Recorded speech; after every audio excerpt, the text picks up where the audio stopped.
नमो नारायण।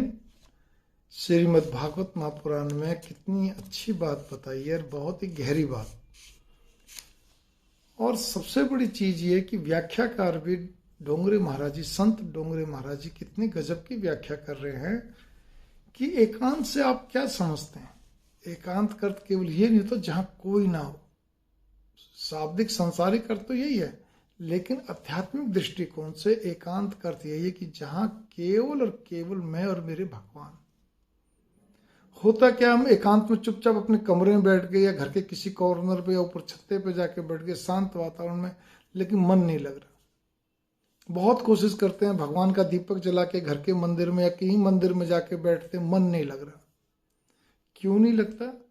फिर ध्यान दीजिए, हर तरह से सामर्थ्यवान होने के बावजूद भी नहीं लगता। कोई ना कोई बात क्योंकि हमें पकड़ने की आदत बन गई है।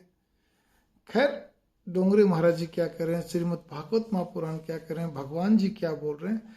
एकांत का अर्थ केवल यही है कि मैं और मेरे भगवान और कोई भी नहीं है। यही साथ जाएंगे, भगवान जी मेरे साथ रहेंगे, भगवान जी मेरे साथ जाएंगे। ये शरीर जो है ये तो यहीं रहेगा, सबको मालूम है।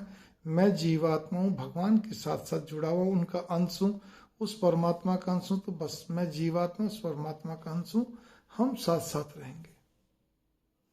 कितनी सरल बात है, लेकिन इसको गले से नीचे उतारना तो बहुत हर एक के बस का नहीं है ना। उतारते नहीं, समझते सब हैं। जितना मैं बोल रहा हूँ, चलो मैं एक साधारण व्यक्ति जो मैं बोल रहा हूँ, पढ़ के ही बोला, मतलब मैंने भी समझ के ही बोला आपको उस चीज को, क्योंकि मैं वही चीज वही पॉइंट पे बोलता हूँ, उसी पॉइंट पे लिखता हूँ जो मैं अपना रहा हूँ या अपना लिया हूँ। मैं भी प्रयासरत हूँ। मेरे को एक चीज समझ में आ गई, डोंगरे महाराज जी ने भी यही कहा कि अगर आप मर जाओगे तो क्या साथ लेके जाओगे। मेरे को समझ में आ गई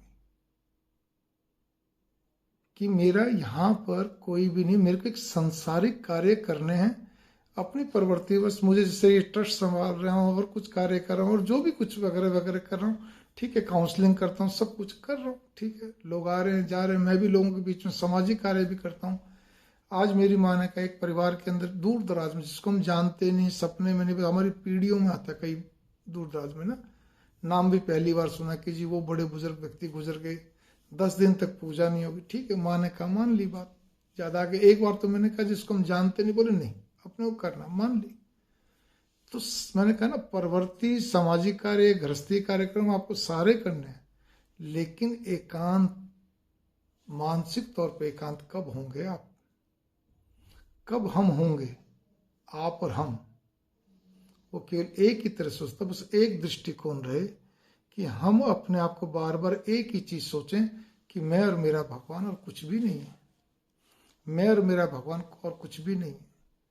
हे भगवान जी, हे देवी माँ, हे देवता, या जो भी आप नाम से बोलते हैं, ये आपको देखना है, आपको करना। मेरे को तो कुछ समझ ही नहीं आ रहा, मैं हेल्पलेस हो गई हूँ या हो गया हूँ।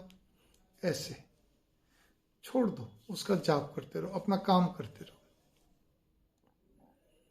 एकांत में जैसे हम बैठते हैं, चुपचाप बैठते हैं, बहुत सारी बातें घिर जाती हैं। किस लिए घिरना? इसीलिए एक साधारण सी एक युक्ति बताई गई, भगवान को देखते रहो।